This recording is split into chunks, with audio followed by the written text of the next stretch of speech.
چیزیں وہ بھی ہیں.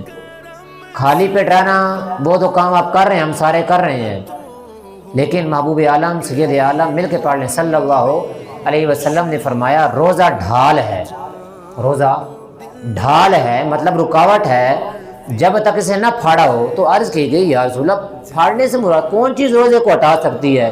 ہم تو خالی پیٹ رہے، ہم کوئی چیز نہیں کھا رہے نہیں پی رہے، ہم بچ رہے ہیں، پھر کیا روزہ ٹوٹ سکتا ہے؟ کیسے ہم اسے روحانیت کو توڑ دیں گے؟ تو محبوب صلی اللہ علیہ وسلم نے فرمایا جھوٹ یا غیبت. سمجھ آئی؟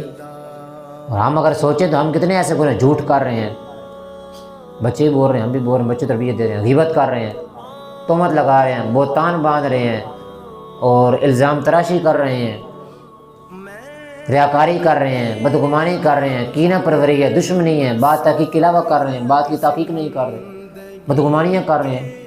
ہم نے خود روزے کو خراب کر اپنے روزے کی روحانیت کو ہم نے توڑ دیا سمجھے. پھر اس طرح خالی پیٹ رہیں گے اور کچھ بھی نہیں ہوگا، بس ہمیں سمجھے کو فرض ادا کیا، پھر آپ کہیں یار مجھے وہ پھر برکتیں نہیں، میری مزہ نہیں آ رہا. تو روزے کو برکتیں لینے کے لیے ان سارے یہ ہوتے ہیں باطنی گناہ، اندرونی گناہ، ان سے بچنا ہوگا. اندرونی گناہوں سے اگر بچ جائیں گے نا پھر جناب آپ کو جو روزہ ہے نا اس کا مزہ آپ کو آئے گا صحیح طرح. لوگ پورے دن سوئے رہتے ہیں پورا دن. روزے کا مطلب یہ ہے کہ روزہ آپ کو لگے، تھوڑا بھوکے رہیں، تھوڑا چلیں پھریں، کام کریں، بولیں، بیانات کریں، لوگوں کو سکھائیں، سمجھائیں، اچھے کام کریں، نیکی کی دعوت دیں جناب. روزہ لگنے دیں، لگنے کی چیز ہے.